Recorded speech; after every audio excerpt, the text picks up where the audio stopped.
భారతదేశంలో నిత్యం లక్షలాది కోట్ల రూపాయల ట్రాన్సాక్షన్స్ నగదు లావాదేవీలు జరుగుతూ ఉంటాయి. డిజిటల్ రూపంలోనూ అటు నగదు రూపంలో కూడా జరుగుతాయి. అయితే కొన్ని సందర్భాల్లో అప్పు పుట్టడం కష్టమైన సందర్భంలో క్రెడిట్ కార్డ్ కొంతమందికి వరంలా మారుతుంది.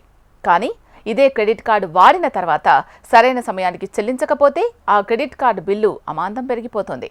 దీంతో ఒక్కసారిగా వడ్డీ రేట్లు, ఇతర రేట్లు పెరిగిపోవడం వినియోగదారుడు కట్టలేనంతగా తడిసి మోపెడవుతోంది. సిబిల్ స్కోర్ పడిపోవడం తదితర ఇబ్బందికరమైన పరిస్థితులు ఉంటాయి. ఇవి కాకుండా క్రెడిట్ కార్డుకు సంబంధించిన బ్యాంకులు పేమెంట్ కట్టకపోతే వినియోగదారుల నుంచి వసూలు చేసేందుకు రికవరీ ఏజెంట్లను పంపిస్తూ ఉంటాయి. ఇలా రికవరీ ఏజెంట్లు మొదట మామూలుగా మాట్లాడినా తర్వాత కాస్తంత ఇబ్బందికరమైన మాటలు, వేధింపులకు గురిచేయడం తరచుగా జరుగుతోంది. ఇలా క్రెడిట్ కార్డుకు సంబంధించిన విషయాల్లో ప్రపంచంలో చాలా చోట్ల ఇబ్బందులైతే తలెత్తుతున్నాయి.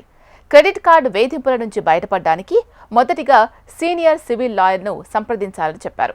ఒక పిటిషన్ వేసి వారం రోజుల్లోనే ఒక నోటీస్ వాళ్ళకి పంపాల్సి ఉంటుందని, తద్వారా వారి వేధింపుల నుంచి బయటపడొచ్చు అని నిపుణులు అంటున్నారు. అలాగే దీనివల్ల ఎలాంటి సిబిల్ స్కోర్ పడిపోదని, అలాగే ఎటువంటి ఇబ్బందులు కలగవని వారు అంటున్నారు. అలాగే పోలీసుల రక్షణ కూడా కోర్టు ద్వారా తీసుకోవచ్చని అడ్వకేట్ రేవతి తెలుపుతున్నారు. ముందుగా వేధింపుల నుంచి బయటపడడానికి ఇలాంటి మార్గాలు వెతుక్కోవాలి అని వారు సూచిస్తున్నారు. మీరు కనుక క్రెడిట్ కార్డు బిల్లు చెల్లించలేక ఏజెంట్ల వేధింపులతో బాధపడుతున్నట్లయితే ఈ విధంగా చేసుకోవచ్చు.